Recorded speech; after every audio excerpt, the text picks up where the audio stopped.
निश्चित रूप से एक तरह से जब AICC बुलाई गई तो लोग अपेक्षा ये कर रहे हैं, चूँकि आप देखें असली समस्या है कि प्रधानमंत्री मनमोहन सिंह से भी पार्टी के लोगों में बड़ी नाराज़गी थी। अब वो उनके खिलाफ कोई वहाँ मुर्दाबाद नारे तो नहीं लगा सकते हैं, लेकिन एक संकेत ये देना चाहते हैं कि एक ऐसी लीडरशिप हो जिससे कि जो पार्टी की अपेक्षा है, लोगों की अपेक्षाएं वो पूरी हो। और सोनिया गांधी भी लगभग एक तरह से पीछे आ गई हैं और राहुल गांधी को ही पूरा फ्रंट दे दिया है। आपने इसीलिए देखा कि उनको खुद को भी इसीलिए आना पड़ा कि अब वो पार्टी की कमान वो संभाल रहे हैं। चुप करने के लिए सोनिया गांधी नहीं आई। आमतौर पर जैसे होता था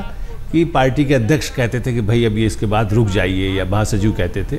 लेकिन इस बार राहुल को ही सामने आना पड़ा। तो मुझे लगता है कि पार्टी में एक बेचैनी जो रही है कि भाई कोई हमें लीडर ऐसा जैसा कहना चाहिए साफ साफ रखे, ऐसा ना करें कि कल आप फिर मनमोहन सिंह जैसे किसी नेता को हम पर थोप दें। ये भी एक संकेत साफ साफ है, क्योंकि संकेत मिलता है ना कई बार कि नहीं हो सकता है राहुल भी किसी और को नॉमिनेट कर दें। वो एक प्रेशर भी पार्टी के लोग जो ताल कटोरा के भीतर जो माहौल है और उसकी जो गर्माहट महसूस, हम लोग यहाँ करम सीधे अंजना के पास चल रहे हैं। अंजना, क्या वहाँ राहुल को लेकर जबरदस्त करंट एक नजर आ रहा है कि लोग चाहते हैं ऐलान हो कुछ?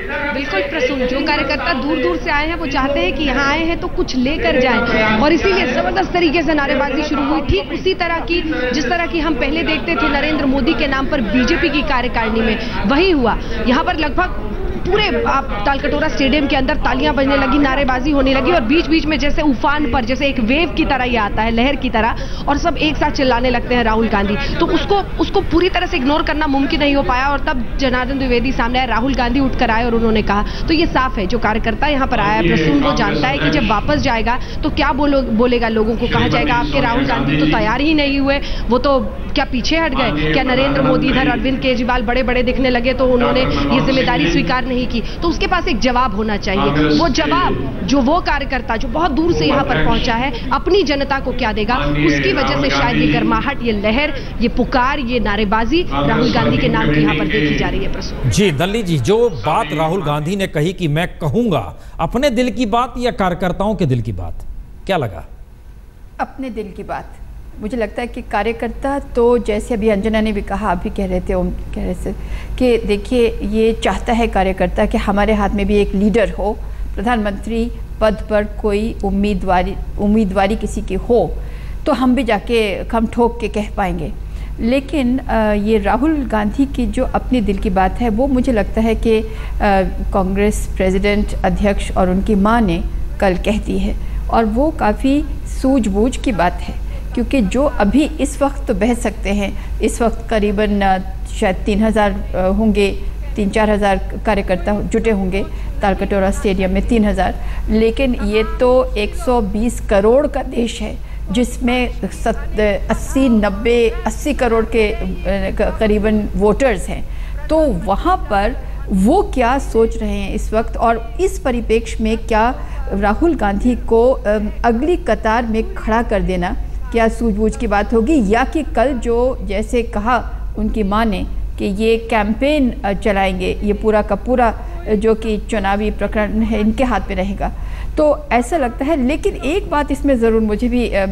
थोड़ा सा मेरे मन में भी है कि देखिए जो आदमी कैंपेन चुनाव की कमान संभालता है वो उसके ऊपर क्यों नहीं आएगी, जबकि जैसा भी कांग्रेस पार्टी करेगी अच्छा ही करेगी, चाहे ना अच्छा करेगी, लेकिन जिम्मेवारी तो ये राहुल गांधी के कंधे पर आ जाएगी। तो अगर उनको बना ही दिया होता प्रधानमंत्री उम्मीदवार तो फिर कितनी ठेस लगती अगर वो ना बनते प्रधानमंत्री बाद में, क्योंकि अगर सीटें कम आती कांग्रेस को या गठजोड़ की। इसके साथ प्रसून मैं एक बार और कहना चाहती हूँ आपसे कि देखिए इस वक्त जो गर्मजोशी का माहौल है वो एक मैसेज एलाइज जो गठबंधन के सहयोगी होंगे उनको भी जा रहा है कि कांग्रेस पार्टी में अभी है दम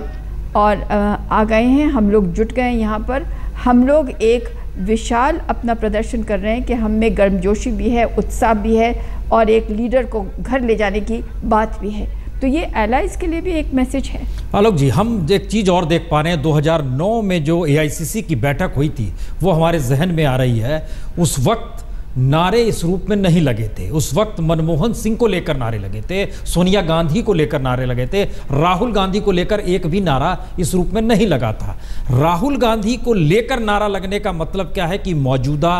मनमोहन सिंह जो प्रधानमंत्री हैं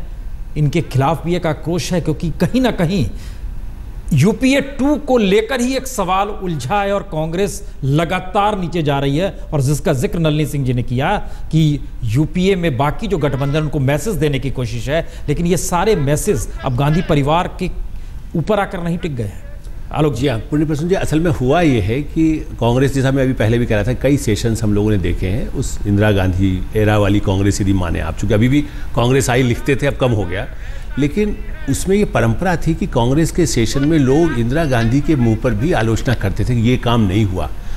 अब पिछले कुछ वर्षों में ऐसा बन गया है कि वो बंद कमरों में तो सारे नेता जो वहाँ आए हैं, बल्कि वर्किंग कमेटी के जो मेंबर बैठे हैं, आप और हम यदि उनसे बंद कमरे में बात करें तो वो सरकार की आलोचना करते हुए दिखते हैं। तो अब वो यदि खुल के नहीं बोलते, बंद कमरों में जरूर राहुल के सामने बोलते हैं, सोनिया के सामने बोलते हैं, तो यहाँ मंच पे केवल ये प्रदर्शित कर रहे हैं कि सरकार की विफलताओं के बाद भी हमें अभी उम्मीद गांधी से है, कांग्रेस से है, और वो कुछ अभी भी कुछ करना चाहते हैं, कर सकते हैं, जो सोनिया गांधी ने जो मैसेज देने की कोशिश। ये देखिए बड़ा महत्वपूर्ण है, राहुल गांधी को लेकर नारा लगाना क्या कांग्रेस की तमाम विफलताओं को छुपा देता है? और जिस फिसलन पे कांग्रेस है, क्या इसमें सिर्फ और सिर्फ एक राहुल गांधी का नाम बचा है?